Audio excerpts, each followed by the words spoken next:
আপনি জানেন বিষয়টা কি? না, প্রথমত আমি জানি না এখনো পর্যন্ত। আর দ্বিতীয়ত হচ্ছে প্রেস আপনাদের মুখেই শুনছি এবং গতকাল আমাদের কাছে একটা ওই হোয়াটসঅ্যাপে করে কাগজ সেটা বুঝছি। তা আমাদের যেটা বক্তব্য হচ্ছে, আমরা তো অফিসিয়ালি জানি না, তবুও আমার একটাই বক্তব্য যে বাংলার মুখ্যমন্ত্রী প্রতিটা পুজোতে অনুদান দিচ্ছেন এবং যথেষ্ট সহায়তা করেছেন আমাদের। তো এবং সেই সহায়তা নিয়ে আমরা পুজো করেছি এবং বাংলার সব জায়গাতে পুজো হচ্ছে। এতদিন কেউ কেউ বাইরের থেকে এসে বলেছে যে দুর্গাপুজো হয় না। যাই সেই গভর্নমেন্টেরই প্রতিনিধি রাজ্যপাল তিনি স্বীকার করে নিচ্ছেন প্রথমত যে বাংলায় দুর্গাপুজো হয়। এর জন্য তাকে ধন্যবাদ জানাই। কারণ গতদিন আমরা শুনেছি স্বরাষ্ট্রমন্ত্রী সে বলেছিলেন যে বাংলায় কোনো দুর্গাপুজো হয় না, বাংলায় পুজো পারমিশন দিতে দেয় না।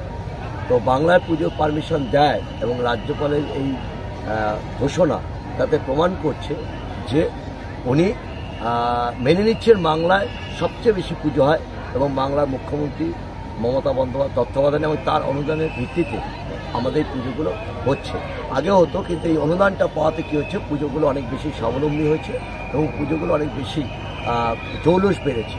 এটা যেমন পার্ট। দ্বিতীয়ত একটা পার্ট বলি, সেটা হচ্ছে আমার একটাই বক্তব্য যে শুনলাম এই যে অনুদান উনি 5 লক্ষ টাকা দিচ্ছেন, আমার একটাই কথা তাদের কাছে, তাকে আমরা সবিনয় নিবেদন করছি যে আপনি 100 দিনের কাজে যে গরিব মানুষগুলো টাকা পাচ্ছে না, বরং আমাদের এই টাকা দিয়ে এবং পাশাপাশি সেন্ট্রাল গভর্নমেন্টকে বলুক যে গরিব মানুষগুলোকে যদি 100 দিনের টাকা দেওয়া হোক, তাতেই আমরা মনে করবো আমাদের অনুদান আমরা পেয়েছি।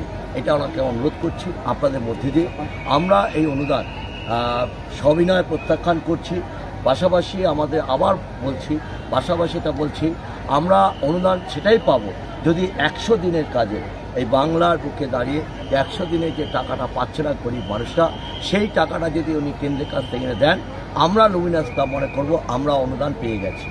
আমরা এটাই আপনাদের দেখেছি।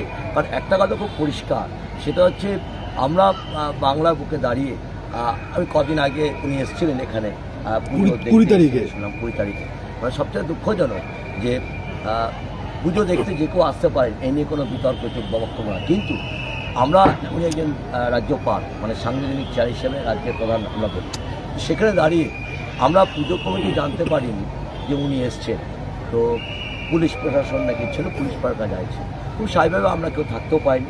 এটা নিয়ে কোনো মিডিয়া বলেছে যে ডাক্তার কেউ ছিল না, আমরা তো জানতামই না উনি আসবেন। পুলিশ প্রশাসনকে জানিয়েছেন, পুলিশ প্রশাসন তাকে দেখিয়েছে। তো এই নিয়ে তো বিতর্ক করার কিছু নেই। আমরা জানতে পারলে নিশ্চয়ই ভাবতাম, উনি যদি পুজো কমিটিকে জানাতেন যে আমি আসছি, তখন নিশ্চয়ই বিকল্প ভাবনা আমরা ভাবতাম, কিন্তু আমরা তো জানতাম। পুলিশ প্রশাসন আমরা বললো উনি আসছে, তো আমরা বলেছি তাহলে আপনাদের যখন জানিয়েছে আপনারাই ব্যবস্থা নিন। আমাদের তো নানান প্রোগ্রাম থাকে, নানান অনুষ্ঠান থাকে, খুব স্বাভাবিক কমিটিতেও থাকতে পারে। তো আমি আপনাদের কাছে যেটা বলার আবার বলছি আপনাদের মধ্যে দিয়ে যে উনি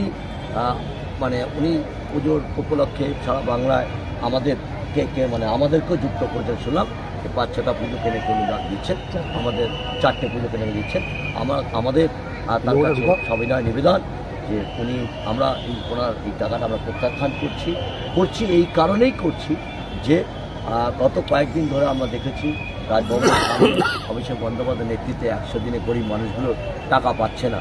তারা কাজ করেছে দিনের পর দিন এবং অভিষেক বন্দ্যোপাধ্যায় এবং দিল্লিতেও মুভমেন্ট করেছে, কিন্তু আমরা দেখলাম সেই টাকা পাচ্ছে না। তো আমাদের টাকা দিয়ে কী হবে? মূল দরকার তো গরিব মানুষের। তা আমি রাজ্যপালের কাছে সেটাই বলছি, উনি এই টাকা আমরা প্রত্যাখ্যান যেমন করছি, পাশাপাশি ওনার কাছে আমাদের সবিনয় নিবেদন, উনি এই টাকার মধ্যে দিয়ে এবং কেন্দ্রের সাথে কথা বলে যাতে 100 দিনের টাকা পায় গরিব মানুষগুলো, সেই দিকে উনি ব্যবস্থা করুন। তাহলে আমরা মনে করব আমরা অনুদান পেয়ে যাবো।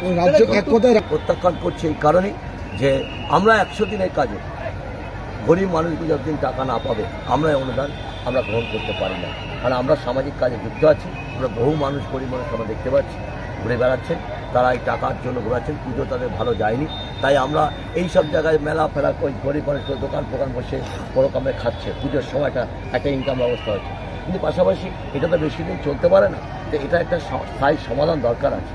সেই জায়গা দাঁড়িয়ে আমরা বলতে চাইছি আমরা প্রত্যাখ্যান করছি, পাশাপাশি ওনার কাছে এবং সবিনয় প্রত্যাখ্যান করছি এবং আমার ওনার কাছে অনুরোধ যে আপনি একটু এই উদ্যোগ নিচ্ছেন, পুজোকে টাকা দিচ্ছেন, তাহলে পাশাপাশি আপনি এই উদ্যোগটাও নিতে পারেন যাতে পশ্চিমবাংলায় 100 দিনের কাজে যারা টাকা পাচ্ছে না সেই টাকাটা যাতে কেন্দ্রের সঙ্গে কথা বলে পেতে পারেন সেটাই ব্যবস্থা করবে।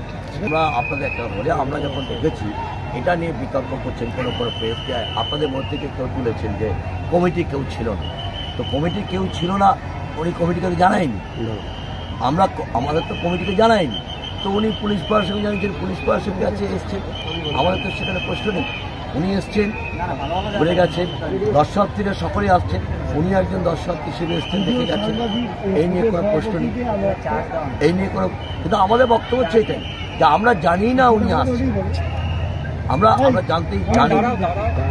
জানতামই না যে উনি আসছেন, পুলিশ প্রশাসন পরে জানিয়েছেন যে উনি আসছেন। আমরা ওই জন্য পুলিশ প্রশাসনকে দায়িত্ব দিয়েছিলাম যে আপনারা তাহলে আপনাদের যখন জানিয়েছে আপনারাই দায়িত্ব নিয়ে করুন।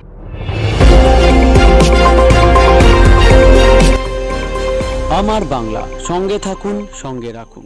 আমার বাংলা।